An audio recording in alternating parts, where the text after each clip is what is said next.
Lundi 17 juillet, mesdames et messieurs, bonsoir et bienvenue dans ce nouveau numéro de l'Actu en débat. C'est avec un plaisir toujours renouvelé que de vous retrouver pour votre émission hebdomadaire du lundi.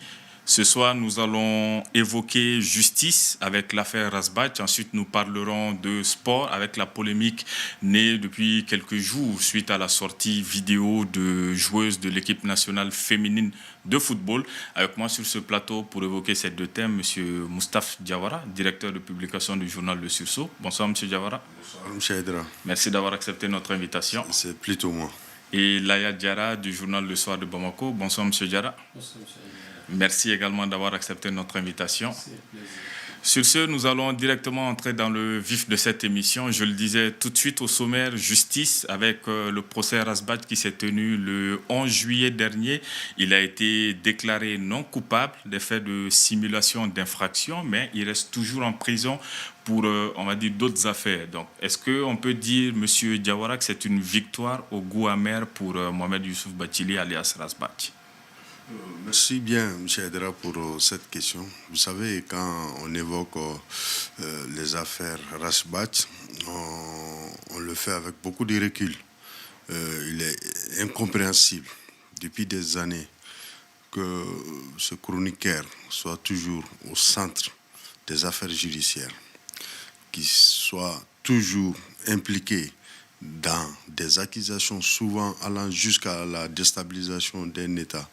Je me demande qu'est-ce qui fait ça? Est-ce qu'il n'est pas temps de s'interroger réellement sur la conduite, la posture et l'objectif recherché par ce chroniqueur?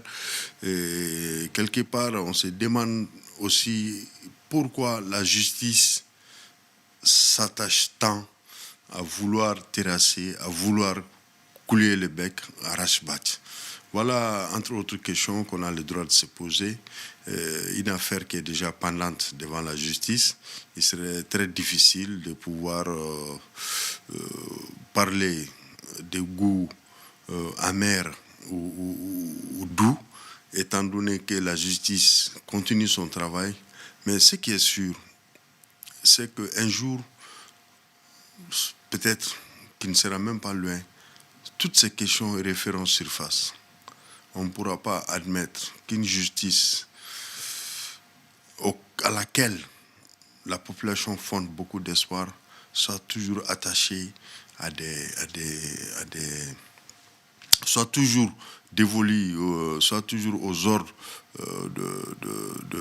d'un système pour toujours essayer de vouloir amuser la galerie. Toutes ces affaires-là n'ont aucune plus-value pour l'État, ni pour la liberté d'expression, ni pour la promotion de la démocratie, encore moins pour la consolidation de la souveraineté retrouvée que l'on prône tant au Mali. À mon avis, il est temps qu'on puisse s'intéresser, qu'on puisse s'atteler aux choses sérieuses. S'atteler aux choses sérieuses, je le rappelais, il a été relaxé, reconnu non coupable pour les faits qui lui étaient reprochés, simulation d'infraction. Je rappelle que c'était par rapport à des propos qu'il avait tenus sur la mort de l'ancien Premier ministre Soumaïlou Bouboué Maïga, qu'il avait qualifié d'assassinat. Donc je le disais, c'est une première victoire pour lui, mais il y a encore d'autres charges, on va dire, plus importantes qui pèsent encore sur lui, comme l'a rappelé son avocat, maître Kassoum Tapo déjà. Oui, effectivement. Parce que l'affaire Rasbach, vous savez, même le nom de ce célèbre chroniqueur, en tout cas, attire l'attention de plus d'un, ici et ailleurs. Et le fait qu'il ait des ennuis judiciaires, ça n'a pas commencé maintenant. Je crois qu'il est pratiquement devenu un abonné de la maison centrale. Il y est sorti et puis il y est retourné encore. Maintenant, sur les charges qui pèsent sur cette personne, sur Rasbach, vous savez, dans un premier temps, on peut dire que c'est une victoire. Parce que quand on retient le chef d'accusation concernant la simulation d'infraction, moi je crois que ça a été battu en brèche. C'est une charge qui est tombée. Et il devait être relaxé. Et après le délibéré de la semaine dernière, c'était le 12, je crois, mais je crois qu'il y a d'autres charges qui restent, parce qu'il est poursuivi pour d'autres chefs d'accusation, qui est l'association de malfaiteurs et autres. Et je crois que son avocat l'a dit, Maître Tapo a dit que ce qui bloque aujourd'hui, c'est parce que après le délibéré, vous avez constaté que récemment, il y a eu un grand mouvement au niveau de la justice. Et le juge d'instruction qui est en charge du dossier a été affecté. Donc, il faut forcément un autre juge pour que ce dernier soit saisi de l'affaire. Et je crois que la procédure continue et les avocats ils suivent de près. Et dès que la situation l'exige, je crois que l'opinion sera édifiée sur la suite. Justement, on le dit très souvent et on le sait, le temps de la justice a ses particularités, mais ça fait depuis mi-mars, qu'il est en détention par rapport à la première affaire dont il vient d'être reconnu non coupable.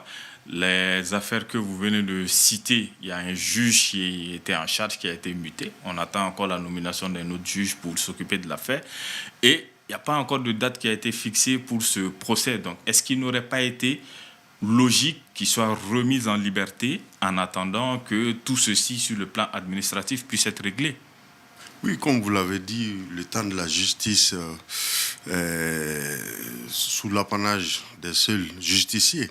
Sinon, en matière judiciaire, après l'enrôlement, les débats en délibéré d'une affaire, et le délai requis est de 15 à 1 mois pour soit le ministère public, à savoir le procureur de la République, soit la partie de la défense, enfin, pour leur donner l'opportunité de pouvoir faire appel. Dans ce cas, on peut dire que le délai d'1 mois n'est pas encore consommé. L'affaire n'est pas encore foreclose pour dire qu'on doit les garder ou qu'on ne doit pas les garder. Je ne sais même pas si réellement il a été relâché, parce que chanceux sont ceux qui ont pu assister à ces procès et ceux qui en ont eu connaissance du verdict. À mon avis, on attend que la première affaire soit écoulée pour opiner sur la deuxième qui porte sur l'association des malfaiteurs et d'autres chefs d'accusation. Je pense que le fait même de garder des civils en prison ne donne pas bonne presse au régime ni à la justice malienne. Aujourd'hui, il faut faire un tour dans nos prisons, dans nos différentes maisons centrales d'arrêt. Vous verrez que les conditions sont exécrables. Les gens sont entassés entre eux. Pourquoi alors garder les gens alors que leurs affaires ne sont même pas encore enrôlées? Et étant donné qu'on a toutes les garanties qu'il s'agit des gens qui ne vont pas fuir, que ce sont des gens qui peuvent se mettre à tout moment à la disposition de la justice, moi je pense qu'il faut souvent prendre en considération ces aspects qui feront en sorte qu'on soit à l'abri de certains abus, entre guillemets. À mon avis, on peut toujours attendre et voir la suite des choses. Très bien. Alors, ce n'est peut-être pas lié, mais les 2 avocats de Rasbach ont aussi été entendus la semaine dernière. En tout cas, il y a une plainte qui a été déposée contre eux par le collectif de la défense des militaires pour simulation d'infraction aussi, sur la base de certaines vidéos et d'accusations que les 2 ont formulées l'un à l'encontre de l'autre. C'était en 2020. Est-ce que, comme je le disais, c'est peut-être lié ou pas? Est-ce qu'on peut y voir un lien ou pas du tout? Bon, je trouve que ça dépend de la posture de chacun, hein, parce qu'il faut comprendre aussi que les avocats visés par cette plainte aussi sont aussi les avocats de Rasbach. Maintenant, avant de parler, je vais juste rappeler que dans le cadre de Rasbach, même après que les charges, la première charge soit tombée, le procureur a fait appel de la décision. Moi, je crois que ça aussi, il faut attendre la suite. Maintenant, pour répondre maintenant à votre question, qui est la plainte initiée par le collectif, le CDM, contre les deux avocats, je crois que il faut s'interroger d'abord sur la qualité des plaignants. Parce que est-ce que le collectif a qualité pour porter plainte contre les deux personnalités dans le cas d'espèce, pour les affaires évoquées? Je crois qu'il y a eu un des membres du collectif, un des leaders du collectif est sorti pour faire des déclarations, pour expliquer le sens de leur démarche. Concernant Maître Tapo, je crois que c'est à propos de ces déclarations, quand il avait dit que Bathily aurait vendu des édifices publics, une vingtaine d'édifices publics, et que la liste même se trouverait à la chambre de commerce. Et que pour ce qui est de Tapo, je crois que c'est aussi des déclarations tenues par Maître Bathily, qui aussi l'incrimine sa gestion de la CENI. C'est une affaire qui remonte à, je ne sais pas, depuis les premières élections maliennes. Maintenant, la démarche du collectif, s'est comporté comme une partie civile. Pour dire que le collectif demande justice aux Maliens, parce qu'il a demandé à ce que la justice s'autosaisisse pour savoir ce qu'il en est. Parce que c'est une affaire de gros sous. Parce que quand on parle de la dilapidation, de la liquidation des biens, des édifices publics, c'est une affaire de gros sous.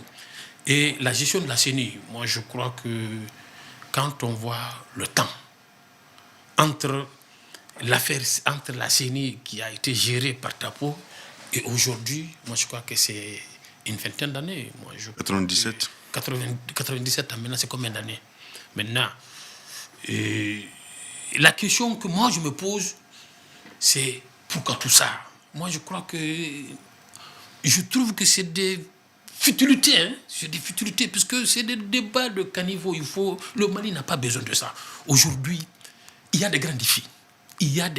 On doit s'attaquer à ces défis pour avancer, que de vouloir, se focaliser sur des petits détails qui n'en valent vraiment pas la peine, quoi. Mais justement, d'où ma question, est-ce qu'on peut voir un lien avec l'affaire Rasbach, puisque ce sont ces deux avocats? On voit qu'il y a eu une première victoire déjà à leur niveau, donc cette fois-ci, il y a cette plainte. Est-ce qu'il peut y avoir un lien pour essayer de détourner aussi l'attention de ces avocats-là vers leur propre défense à eux, éventuellement?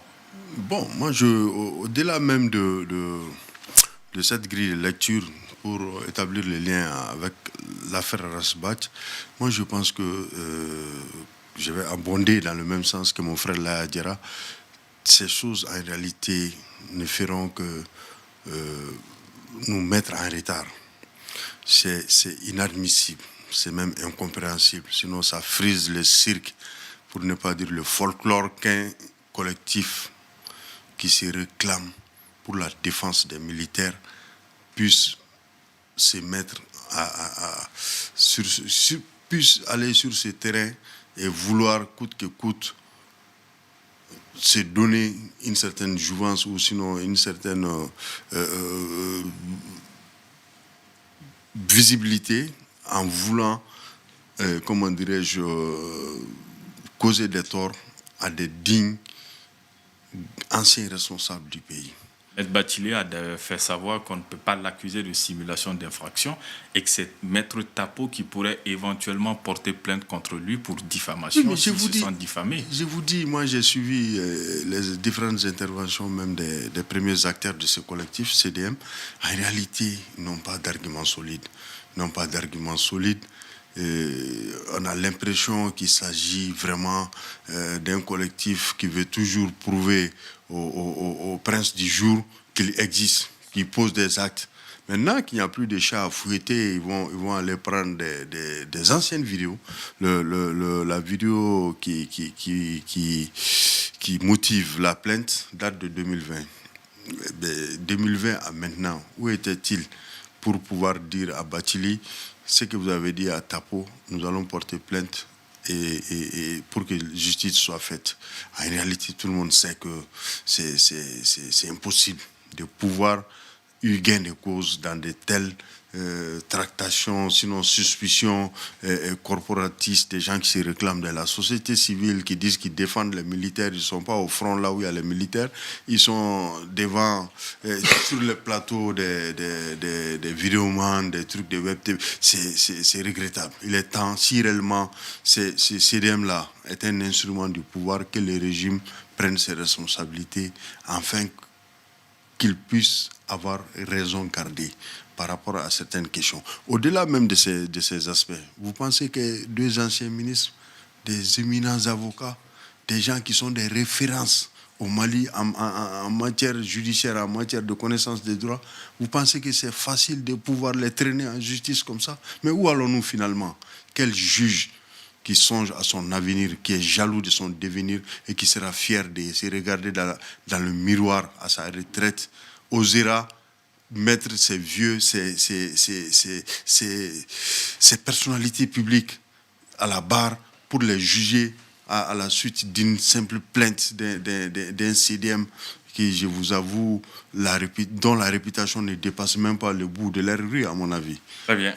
Non, tout ça, là, oui, rapidement, on va passer au deuxième thème. C'est pour abonder dans le même sens que tout ça, là, je trouve que c'est vraiment du dilatoire. Et c'est pour ça que, tu as vu, Maître Tapo n'est même pas allé répondre parce qu'il estime que la procédure est viciée. La procédure n'a pas été respectée. C'est vrai que l'autre, Bachili, y était. Mais en la matière, quand tu portes plainte contre un avocat, moi je crois que c'est le barreau qui doit être saisi. Oui, la procédure est longue. Pour traduire un avocat en justice, le barreau donne son quitus et c'est à la Cour suprême que la décision est prise. Voilà. Parce donc, que, je crois que c'est vraiment beaucoup de la publicité, quoi. C'est ça en réalité. Ouais. C'est de la vérité. Très bien. En parlant de publicité, de buzz, on va parler de mauvaise publicité. Cette fois-ci pour les autorités sportives, on va dire. La semaine dernière, il y a eu une vidéo des joueuses de l'équipe nationale féminine qui avaient disputé un match de qualification pour les Jeux Olympiques. Match aller, elles ont battu le Burkina Faso. C'était au Bénin, je pense. Oui, c'est ça, à Cotonou. Ouais, c'était à Cotonou au Bénin, 1-0. À leur retour, on a vu une vidéo où elles disent que déjà elles n'avaient pas été mises en condition avant le match aller et ensuite qu'on leur a donné 1000 francs pour pouvoir rentrer chez elles. Alors, on a vu qu'il y a eu un communiqué par la suite du ministère des Sports aussi qui a regretté cette situation. Quelle est votre analyse de cette affaire, M. Diawara? Non, mon analyse de cette affaire est que cette situation met sur la place publique ce qui est une irréalité criarde. En réalité, les différentes formations nationales, que ce soit en football ou dans les autres disciplines, surtout en football, parce que le football, c'est le sport au Mali, surtout en football, ne sont pas bien traités. En réalité, on avait pensé, avec l'arrivée de Mamadou Touré Bavier à la tête de la fédération, que l'ère du renouveau était sonnée, qu'il y allait avoir beaucoup de changements. Mais il faut le reconnaître, si Bavier est un bon dirigeant, ceux qui l'accompagnent ne font que du service minimum. Il faut être proche. Moi, j'ai eu la chance de conduire des équipes nationales à des compétitions internationales. J'ai eu la chance de côtoyer le staff délégué par la fédération pour accompagner ces sélections nationales.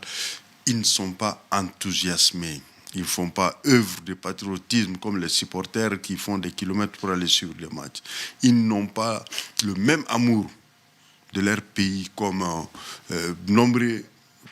beaucoup de Maliens. C'est regrettable et je le dis ici. Par rapport à cette situation, moi je pense que la fédération en réalité est sur le banc des accusés. Les gens ont tenté d'accuser le ministère des Sports. D'après mes informations, le ministère, à travers sa direction nationale des sports et de l'éducation physique, qui est la DENSEP, avait envoyé une réponse à une requête de la fédération pour leur signifier que l'État ne pourra pas prendre en charge cette compétition qui relève de la compétence du comité olympique. Il s'agit des éliminatoires des Jeux olympiques. Et la fédération est au courant de cette situation depuis le 6 juin. C'est pourquoi dès que ces filles-là ont commencé à s'entraîner, les problèmes ont commencé. D'abord, elles n'avaient même pas des accoutrements, des maillots. C'est des filles qui s'entraînaient sur le terrain de LCBA à Lafiabougou. Avec tous les risques, elles venaient en entraînement sur leur moto. Il a fallu des activistes, des dénonciations sur les réseaux sociaux avec des images à l'appui. S'il n'y avait pas des images, on allait même démentir ça. Parce que j'ai l'impression que le milieu footballistique malien est protégé par un parterre de journalistes qui sont toujours là à démentir ce que les autres disent. Mais Dieu merci pour cette situation. Il y a eu des images où les filles vraiment étaient habillées comme des vendeuses de glace, des raïdas, pour une équipe nationale féminine où il y a combien de professionnels dedans. Il a fallu des dénonciations pour que la fédération puisse se mettre en cause et leur doter en équipement. Quand cet événement est passé, il y avait le problème d'internat. On ne peut pas engager une équipe nationale à une compétition internationale sans assurer le minimum vital, qui est les conditions de la mise au vert. Une équipe nationale, même psychologiquement, pour que les gens puissent se sentir en équipe nationale, ils doivent être dans un cadre approprié pour mieux assimiler les consignes, les trucs que leurs entraîneurs vont leur inculquer. Mais cela n'a pas été le cas. Les filles ont souffert. Il y a eu encore d'autres dénonciations pour que les filles puissent être mises en internat. Quand elles ont été mises en internat, elles étaient contentes. Et elles ont fait preuve d'un sursaut d'orgueil en allant battre le Burkina. Le Burkina a participé à la dernière CAN. Mais elles ont réussi à battre le Burkina pour rehausser le niveau du drapeau malien. Le match retour est d'ailleurs prévu demain. Mardi. Mais à l'aller-retour, on ne pouvait pas admettre que ces mêmes filles soient dans ces conditions. À la fédération, il y a combien de véhicules? Il y a combien de permanents? Des gens sont là-bas qui gagnent des sommes faramineuses en fin de mois. Mais ces gens, pourquoi on ne peut pas les employer au service des équipes nationales pour qu'ils soient à l'accueil, pour qu'ils puissent mettre ces athlètes-là en confiance? Et ces athlètes-là arrivent comme des orphelines. Et c'est avec des billets de 1000 francs qu'on leur tend. C'est inadmissible. Ce qui m'intrigue dans ces genres de situations, c'est au niveau, chaque fois qu'on assiste à des situations comme ça, on a tendance à se rejeter la responsabilité. Le ministère pense que c'est la fédération qui a failli. La fédération trouve des fois que c'est le ministère qui a failli. Mais alors que c'est des acteurs qui doivent... On passe aussi souvent au ministère des Finances aussi. En symbiose, oui, et puis le ministère des Finances. Dans le processus. En la matière, il faut un travail d'ensemble. Mais quand j'ai lu le communiqué, le contenu du communiqué, et j'ai vu d'autres réactions pour dire que, bon, après la vidéo, j'avais vu là où la fille a brandi le billet de 1000 francs. Le billet de 1000 francs. Oui. Pour se justifier, les gens ont dit que non, c'est le billet, l'argent là, ce n'est ni le département, ni la fédération qui a donné, que c'est une bonne volonté. Un responsable sportif qui a donné. Et mieux encore, on dit que dans le cas d'espèce, généralement, quand les filles viennent à l'aéroport pour les visites à domicile, il y a un bus qui est mis à leur disposition. Bon, pour toutes les équipes nationales d'ailleurs, c'est un bus qui est mis à la disposition des joueurs pour les visites en famille. Et pour le cas des filles, là, elles auraient refusé. Je ne sais pas. Moi, j'aurais aimé avoir leur version contre la version des autres, quoi. Quand on leur a proposé le bus, elles ne voulaient pas du tout le bus, parce que bon, ils s'attendaient à autre chose. Et c'est là que la bonne volonté a donné les 1000 francs. Mais je crois que c'est vraiment trop petit. C'est vraiment petit, puisqu'il faut qu'on nous évite des situations pareilles. Et chaque fois que c'est les mêmes problèmes, moi je crois que nos responsables sportifs, les départements, la fédération, tout le monde, chacun doit vraiment jouer son rôle. Parce qu'ils sont là, c'est leur devoir, quoi. C'est leur devoir. Vous avez été investi d'une mission. Si vous n'êtes pas capable d'assumer, vous dégagez, des gens viendront faire le travail. Justement, vous l'avez dit, chaque fois c'est le même problème. On a déjà connu la grève de la sélection nationale masculine qui avait fait une grève juste avant un match de qualification pour la CAN. On a cette affaire avec les filles. On a l'équipe de basket qui a carrément refusé de jouer pour des problèmes de primes. Donc, on voit que c'est un problème qui s'étend sur plusieurs sports. Donc, c'est pourquoi on n'arrive pas véritablement à régler ou à régulariser ces différentes situations-là. Non, il faut deux solutions, deux alternatives. d'abord l'enthousiasme. Vous savez, tout le monde n'a pas la chance d'être autour d'une sélection nationale. Il faut que les gens aiment d'abord leur pays. C'est ce qui va déterminer les actions qu'ils vont poser. Et c'est ce qui va permettre de donner une visibilité ou une lisibilité à leur engagement pour leur patrie. La deuxième chose, c'est de réfléchir comment faire en sorte qu'il y ait une structure indépendante chargée de l'entretien des stades. Après, il y a des problèmes des infrastructures qui se posent couramment. Cette même structure aura la charge de gérer, en commun accord avec le ministère de l'Économie et des Finances, les questions des primes et d'autres avantages octroyés aux compétiteurs. La troisième chose, c'est de veiller sur les conditions de voyage et de séjour de nos différentes sélections nationales. Dans ce contexte, le ministère, avec ses techniciens, font leur mieux. Le ministère des Sports est le ministère qui est le moins doté en termes de budget.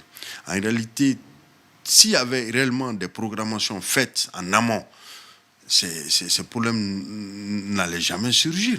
Mais en réalité, c'est le manque de volonté et d'engagement qui font en sorte que les gens sont tellement habitués à travailler de façon artisanale. Ils se disent que l'an passé, on a réglé la situation comme ça. Cette année, ça ne posera pas de problème.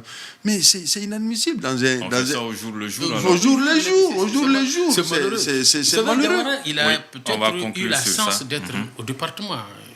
Donc c'est un terrain connu. Et voilà les propositions qu'il vient de faire. Moi, je crois que c'est des pistes de solutions qui peuvent servir. C'est aux autorités maintenant d'être attentifs, d'écouter et vraiment d'essayer de voir. Très bien, nous allons terminer là-dessus. Il y a des pistes de solutions qui ont été proposées par M. Diawara, Moustapha Diawara, directeur de publication du journal Le Sursaut. Merci d'avoir accepté notre invitation. Et M. Laya Diarra du Soir de Bamako, merci également d'avoir accepté notre invitation. Merci à vous, très chers téléspectateurs, de nous avoir suivis. Ce fut un plaisir. À lundi prochain, Inch'Allah. Bonne soirée.